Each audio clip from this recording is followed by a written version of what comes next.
Hi, this is Bob Buchanan. I'm one of the account executives here at Invision, and I'm here with Andrew Robinson, who's one of the partners and a technology specialist with over 15 years experience. We're going to talk to you a little bit today about cybercrime, the dark web, and things like that. So, Andrew, I've read a lot recently about cybercrime, and I keep hearing about this dark web, and I'm not really sure what this is. Can you help me a little bit with that? Yeah, if we didn't have enough to worry about in 2020, now we have to worry about the dark web. So look, to understand the dark web, let's start with understanding what it's not. What the dark web is not is what you're used to with normal internet. And by that I mean somewhere you can go to Google, search on Google and say, hey, I want to find a local store or a local business, and you get that information fed to you. The dark web is actually a privately hosted and listed website that is not able to be searched by search engines. So in order to access that site, you have to know it's there.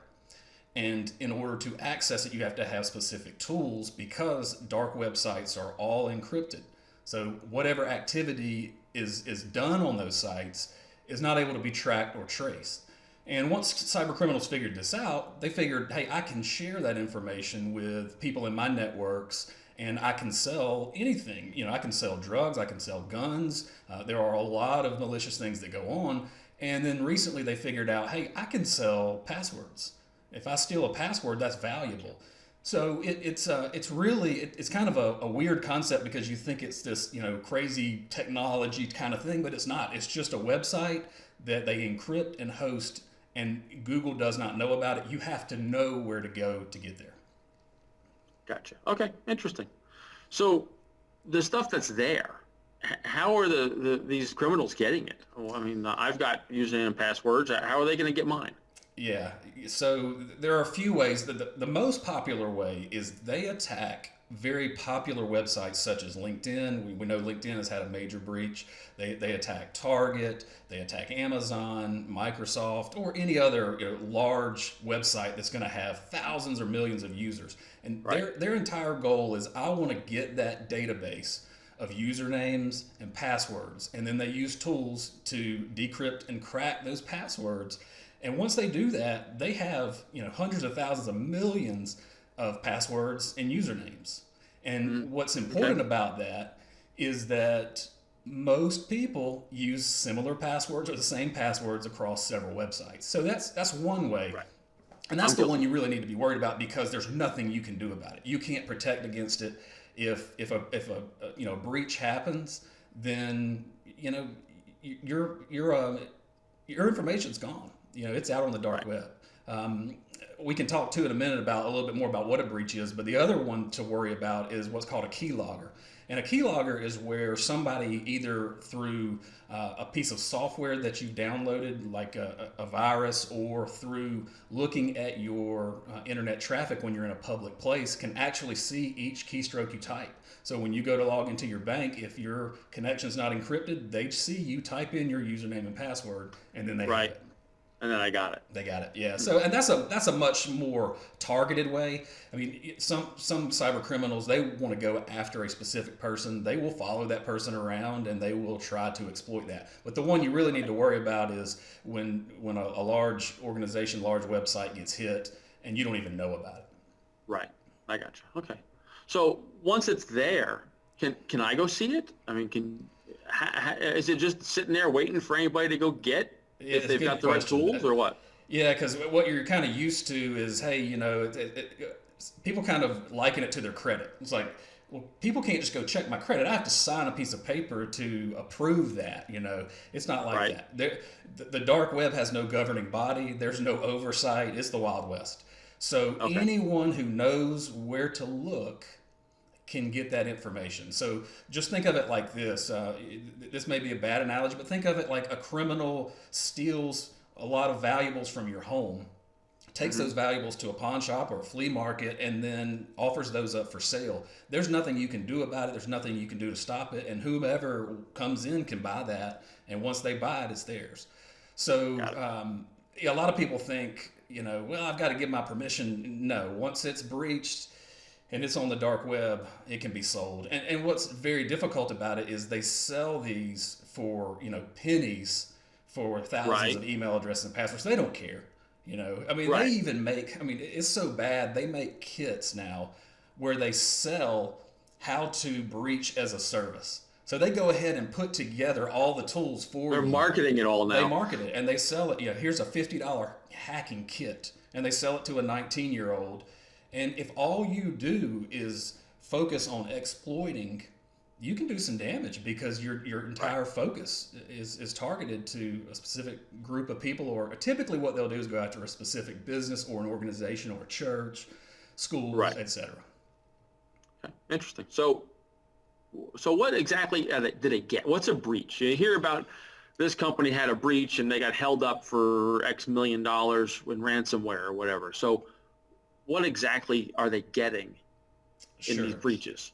Sure, yeah. What they really want to do, and it depends on their objective. I mean, the objectives can go anywhere from, I want to annoy this person, and put a little pop-up virus on their computer. Those are the old days. I mean, that's, kids do that now. The type of breach they're looking for, typically they target for a specific purpose. So let's just do a couple of examples. Let's take a law firm.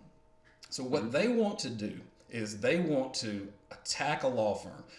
They may have an agenda to retrieve certain documents, certain briefs, certain financial information, whatever it might be. So let's say that there's a law firm that's handled some high-profile cases. What they want to do then is they're going to look on the dark web. Let's just say it's lawfirma.com.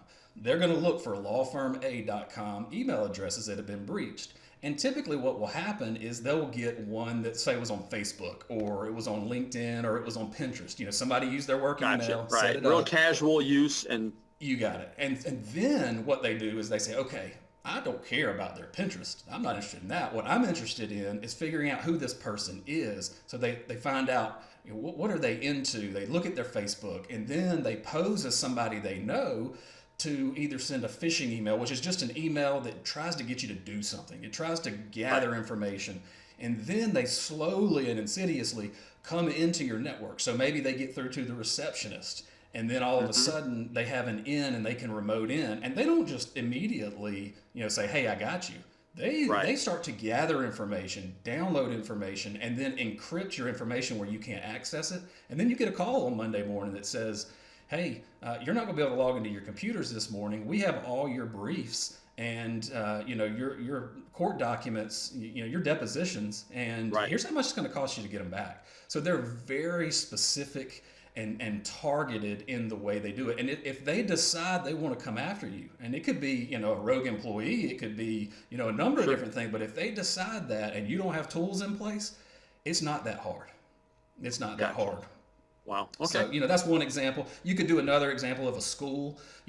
Somebody, gets disgruntled, and before you know it, they've planted porn on the principal's computer, and the principal has nothing to do with it. And all of a sudden, they've just worked their way through and done that. And you got a major problem when you haven't done anything wrong. Right. Yeah. So this is a pretty big deal. It's not like I should just change my password every once in a while, and I shouldn't be aloof about this in my business or my operations day to day. Yeah, it really is. It's not like, somebody steals my credit card, I'll just call and cancel it. It's not like that. You have to understand they're after so much more than just stealing your card and buying some clothes. It's a very serious matter. So. One thing we need to talk about is the fact that we use so many of our work email addresses for hundreds of different sites. And so what they'll do is once they get, let's just say they get Andrew's email address, and we can talk too about my account's been breached before. We can talk about that. It was through a food delivery service. And I had signed up for like a DoorDash or I don't know which one it was, but a food delivery service. And all of a sudden, I found out that it had been it had been stolen. And we'll talk about the tools in a minute for how I knew that. But I knew immediately and was able to stop it. But so what they'll do then is they have what we call bots, but bots are just computer programs that run and can do millions of things per second.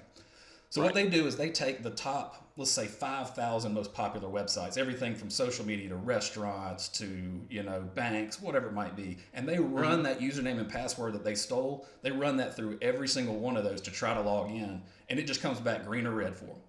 So in literally seconds, they're running thousands of queries, trying to log in, and then they see 3 greens out of 5,000, and they go, I can log into those, and then they log in. So they can get into your, it could be something that you don't think is that big of a deal. They can get into, a restaurant account, and they see what you like, and then they can start to manipulate through, we call it social engineering. They learn what you do, and then they go after that. Wow. Yeah. Wow. It's crazy. That's crazy. It's scary, some of the things that they can do. Motivated individuals, right? They are. And I mean, it's all, you imagine this is all they do all day, every day, and they make millions of dollars on it. Yeah. Crazy. Okay. So what are these tools? Well, what can I do to protect myself? Yeah, so there are really 3 things I would recommend just to kind of get you, you're never going to be perfect, but this gets you really, what I would say is taking reasonable care of your business and your organization. So the first one is you have to do some kind of ongoing cyber training. You just have to, because you need to realize that every single day new threats are coming. And it's just like you would want to do with your family. I teach my wife and my kid, hey, you need to be aware of your surroundings. You don't want to park in the parking lot where there's no light, and you want to be aware of your surroundings when you get on a bus or a train. Sure. And it's the same thing, and you have to constantly be aware. A great example is one of the new tactics is attackers will take a USB stick and they drop it right by a front door of a business, and they already have malicious code on it. What do most people do? They pick it up and they go, oh, it's a USB stick, I mean, I wonder how much memory's on here. Or maybe they're a good Samaritan and they go, I want to make sure I get it back to whomever it belongs to. They pop it in and it auto executes and runs. And it's all over. Yeah, so I mean, a recent study I saw, they did a study on a campus, and they dropped, I think, 100 different USB sticks just to see, and 47% of those were run on a computer. No kidding. Yeah. Wow. So if you don't know that, you don't even think about it. So you have to have constant training. And what I would recommend is some kind of program. I mean, you could say, well, I'm going to tell my people to be aware, but I would do some kind of either weekly or monthly, very short. Got to be repetition to it. Yeah, to work. 5-10 minutes a week or a month. It gives you all you need to know, and then all of a sudden people are heads up and they're aware. That's number 1. Number 2 is I really encourage a password management tool. What that really is you install a tool on your computer, and you have a master password to that tool. And you want to make that master password incredibly strong and difficult to crack. But once you log into that, the management software actually generates your passwords for you. So when you go to set up a new account for Amazon, you just tell your password manager, generate me a new password. You don't even know your Amazon password. Right. And so there are several out there. I don't want to mention any vendors, but you can type in password management tool on Google and find plenty of them. They're not that expensive, but highly recommend that. And then finally, what saved me, I mentioned to you earlier about my door delivery service, is we in our organization have a dark web monitoring tool. What it does is it takes all the known dark web sites, and again, these are constantly changing. So this service, they basically go undercover and they pose as criminals to buy. Then once they find this is a legitimate site, then they have that in their database and they constantly scan. So every hour they scan the dark web for all of my email addresses and everyone in our organization. So on the hour, every hour, I will get an alert if a breach occurs. So just in the last month, my email address has appeared on the dark web with the website I referred to, our CEO, and it was a really critical password. And I was able to email him. I got the alert immediately, told him.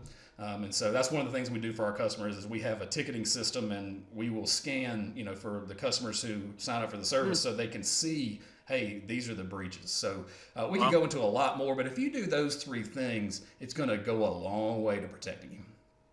Excellent. All right. Well, you definitely cleared some things up for me there, Andrew. I appreciate that. And let's do this again real soon. Absolutely. Appreciate your time. All right.